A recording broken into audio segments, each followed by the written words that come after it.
There are three factors that really bothers the humanity. One is money, love, and health.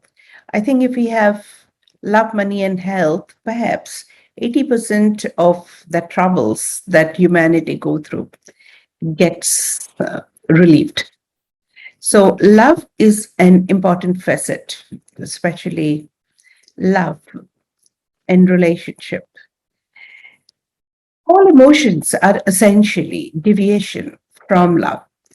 If you are completely aligned to the experience of love, probably there may not be any adverse reactions or responses. If you're feeling any other emotions which are adverse, probably you've got out of alignment with the frequency called love.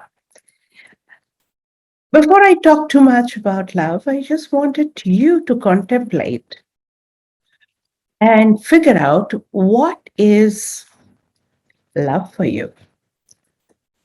It's very important because the problem all begins when you have no idea what is love. And there are unnatural expectations which we set in the name of love. And that's where the story begins. So here's a small little presentation I'm going to give you. So the topic for today is how to unblock love. And certainly I come from the premises that love is in abundance, provided you do not block. So when somebody feels unloved, I would say love is like air and water, is like oxygen and moisture. It's there everywhere. And yet, if you feel unloved, probably you need to check if you are blocking love. And why would somebody block love when they're actually craving for it?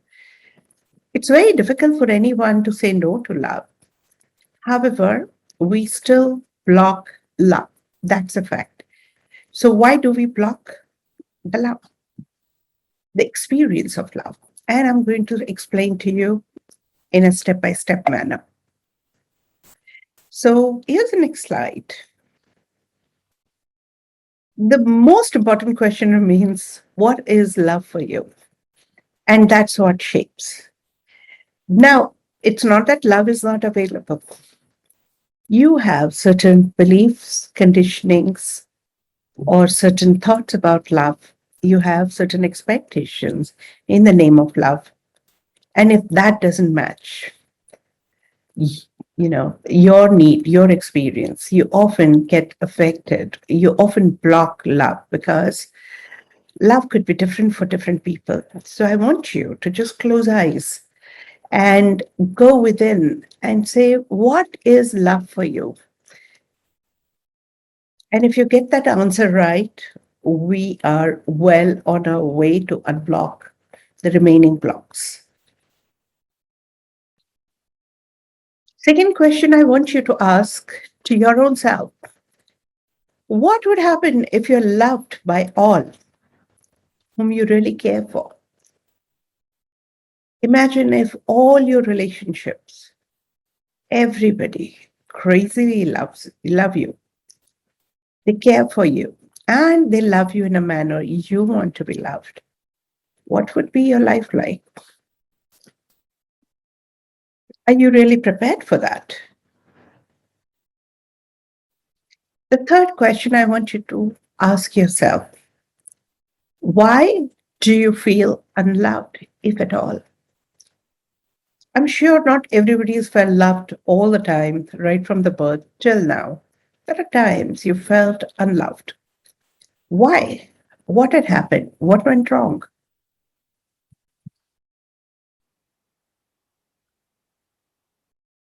The fourth question that I would ask is, why do you get hurt by your loved ones? Check. Why?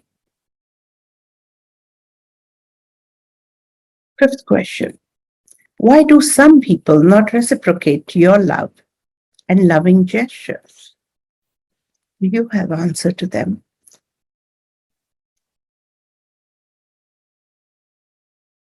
Why do some people keep fearing rejection, misunderstanding, being taken for granted, or being humiliated by their loved ones? Ask yourself. Why do some relationships get so complicated? Do you have an answer for that? Why do you find it difficult to forgive? Most people say, I want to forgive, or I have forgiven. However, that's not always true, because when you really face the person you needed to forgive, you find it difficult to connect. You feel a kind of a seeming barrier. Why do we find it difficult to forgive? Do you have an answer for that? Why do you find it difficult to get over your past relationships? If you've been close and intimate to certain people, your ex, your lovers, your friends, your parents, and you've grown beyond that relationship, or you've cut off, you still find yourself connected somewhere energetically, emotionally. Why? Why do you often feel exploited, backstabbed, and betrayed by your loved ones? Why?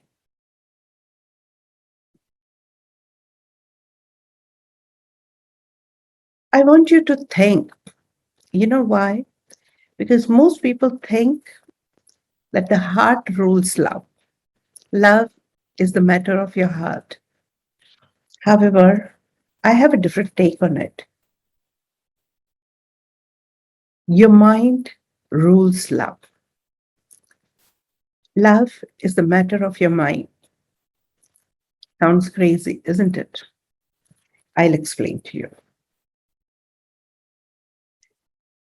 Essentially, love is governed by your beliefs.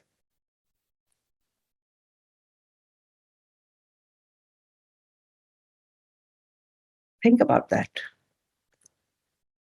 Love is often governed by your beliefs. Love is governed by your social, educational, cultural conditioning.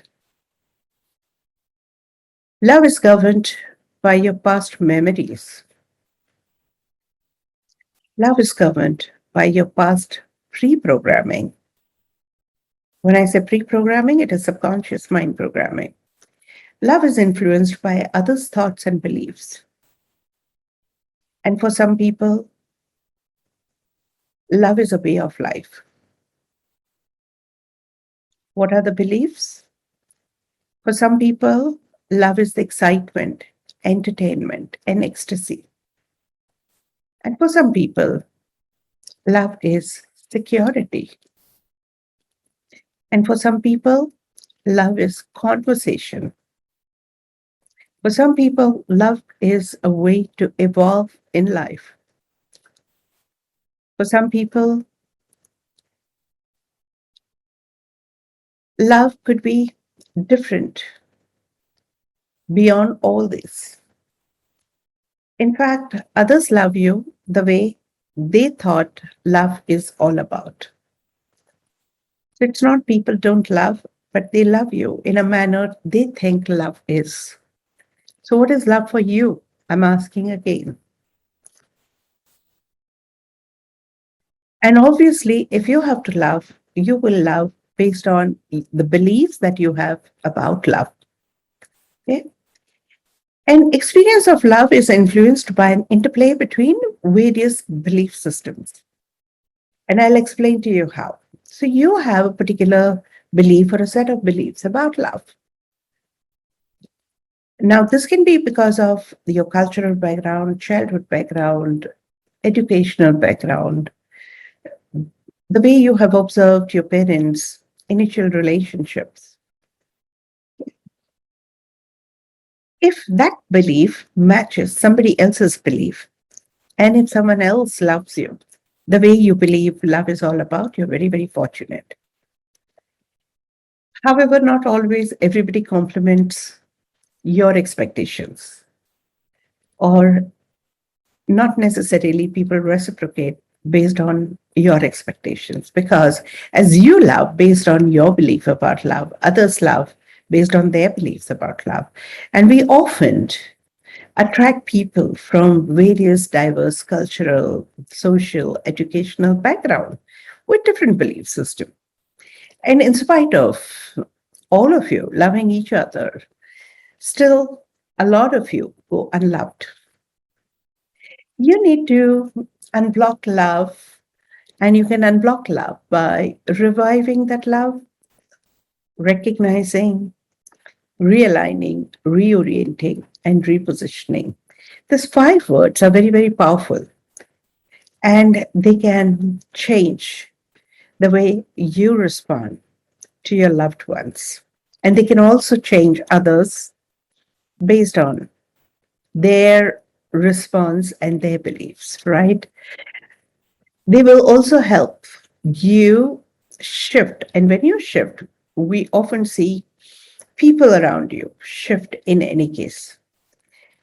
All adverse beliefs and resultant response system can be shifted with simple formula called R5. I'm going to talk about it a little later. We truly believe that love is available in abundance everywhere. It's there. It's in every manifestation. If you care to open up to experience love, the sunshine, the water, the chirping birds, animals, small little, events happening in your space, it's all full of love if you want to open up to experience love.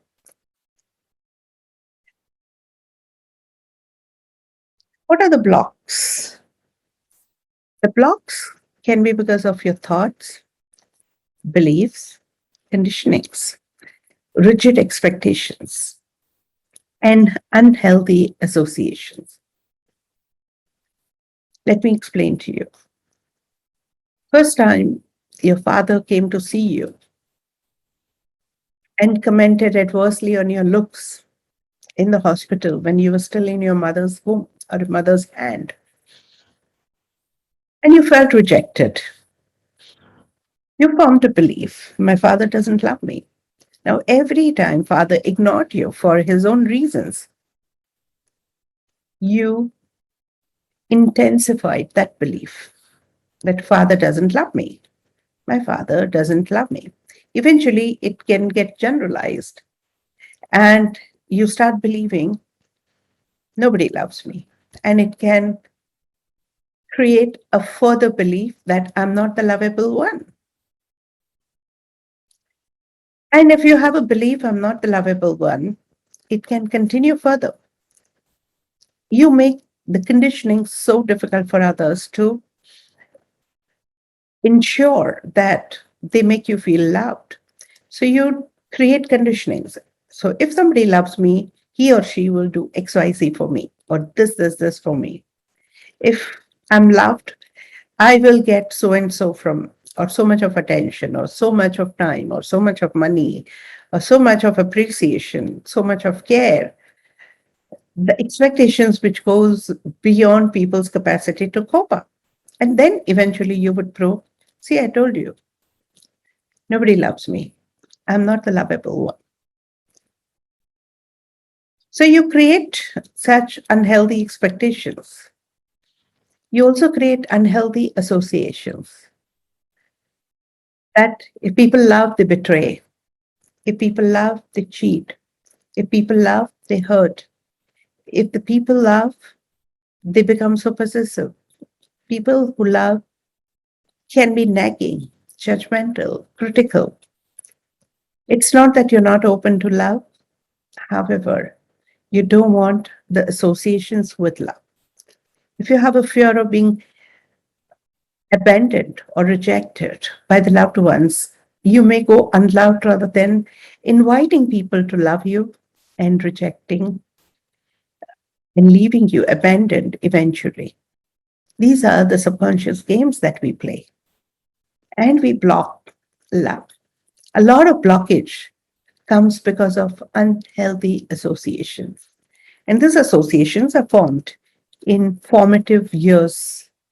When you were still a baby, you observed. Say, for example, you trusted your mom, that my mom is there with me. One fine day, you see your mom getting ready for a party and you ask her, are you going away somewhere? And she says, no, no, no, I'm around. You go to sleep. You go to sleep. You wake up in the middle of the night and you don't see your mom around. And you experience your first betrayal that my mom really cheated on me. And she said something that was not true. Now, for you, love is associated with betrayal, and betrayal is painful. To avoid betrayal, you avoid being loved, and you don't even realize that it all happens at the subconscious level. When you unpeel layers after layers, you realize how many unhealthy associations you've had for love, because of love, and with love. And as we dissociate all these unpleasant, unhealthy stories, it gets easier and easier for us to experience love. We also block love because of our fears due to unhealthy associations. What if I can be rejected? What if I lose my freedom? What if I have to take responsibilities? What if I have to keep commitments? What if I'm blamed, judged for loving people or allowing others to love? It's better to go unloved. Next is possessiveness. You often become so possessive or invite too much of possessiveness from others, knowingly or unknowingly. And that creates so much of complications and mess that we, in fact, love to go unloved instead of getting anybody who can be possessive about you or getting into a situation where you get possessive. Love can also be affected by your doubts and suspicion. If you've had unpleasant experiences with love, even if people love you, you will certainly doubt them or you'll doubt yourself. You will suspect. And eventually, you will manifest some sort of lies, infidelity, and then you'll prove yourself right. See, I told you, nobody really loves me correctly. Preoccupation with the past. When you actually start opening up to love, you realize that the space in your mind is already occupied by somebody else in the past. It doesn't have to be your ex and ex lover. For many women, that space is occupied by dad. For many men, the space is occupied by their mother. And the space is so badly occupied that the next person doesn't have space. And they feel it, but they can't say because mind is invisible. However, you know it, that you haven't really created space. You're preoccupied by your past. Good, bad, unhealthy, healthy, doesn't matter, but it's preoccupation. You need to create that space. Blame game. We often blame each other because it's easier to blame others rather than turning the fingers towards yourself.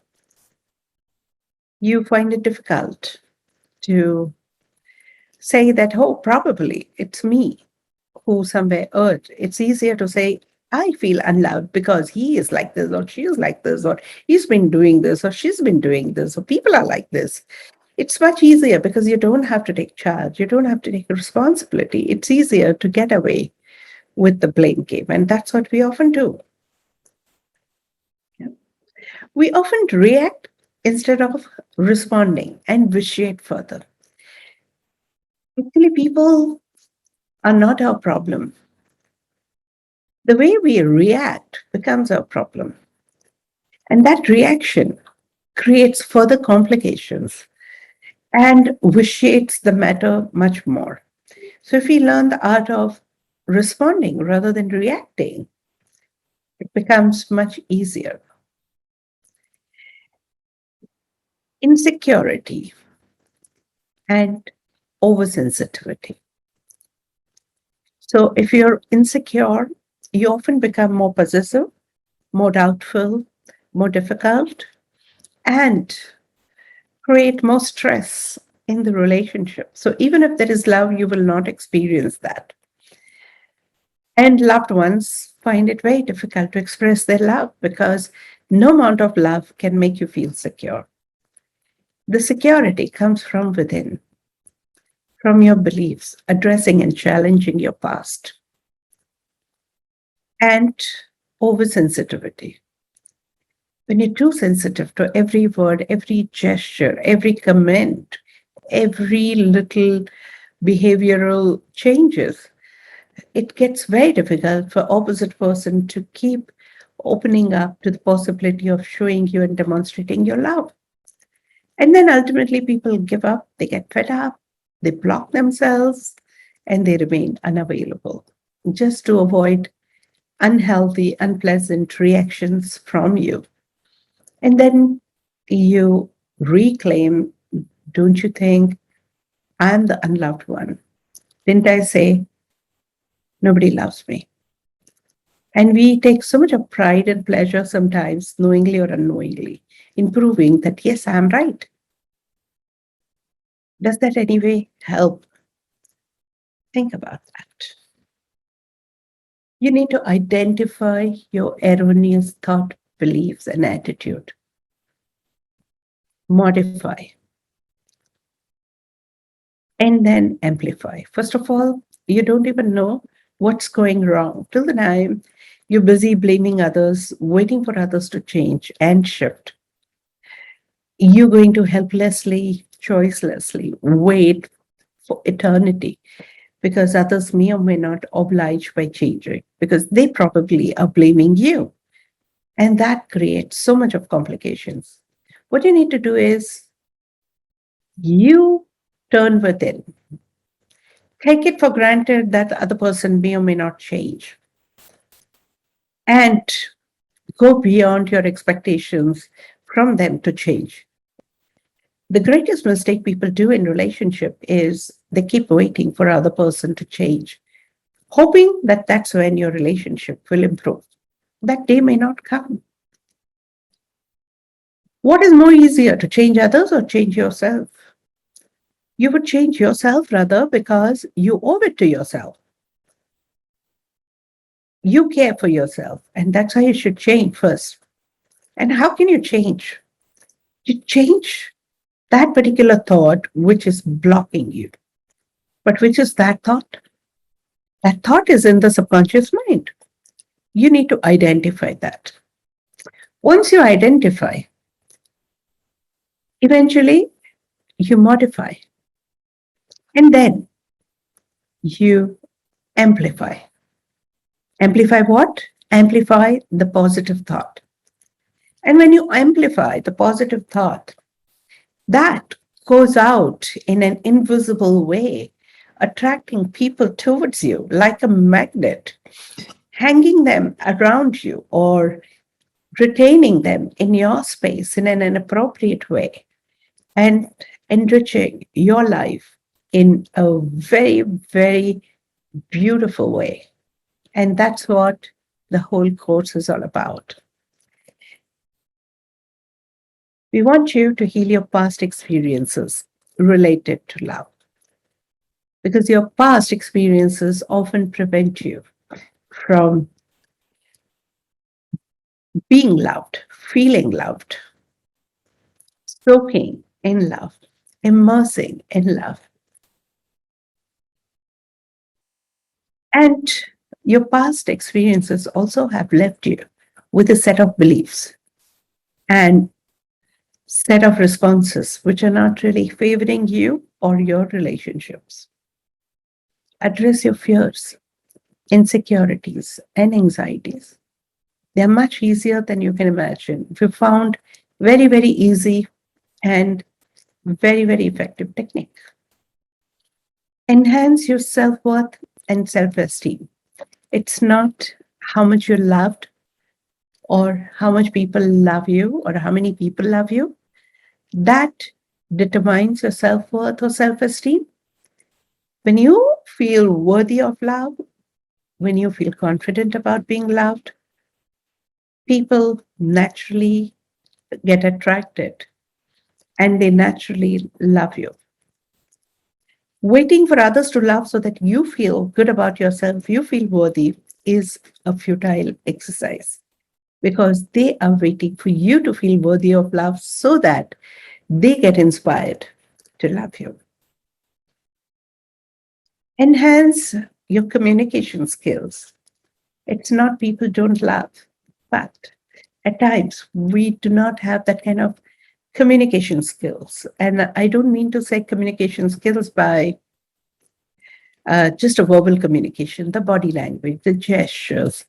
And it's not a only expression, also being able to listen to others, get non-verbal communication, get the signals from smallest gesture.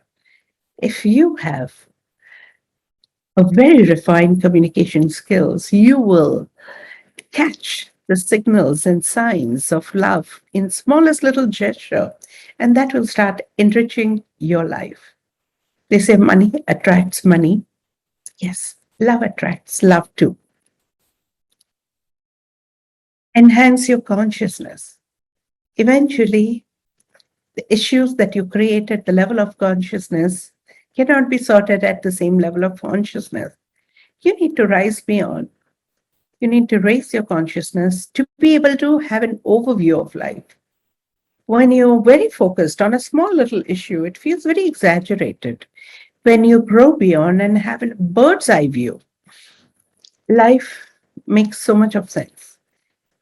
You can understand the missing pieces of puzzles and you can put the pieces in the right place, right perspective to understand life in a correct way, understand others in a better way, understand yourself in a better way.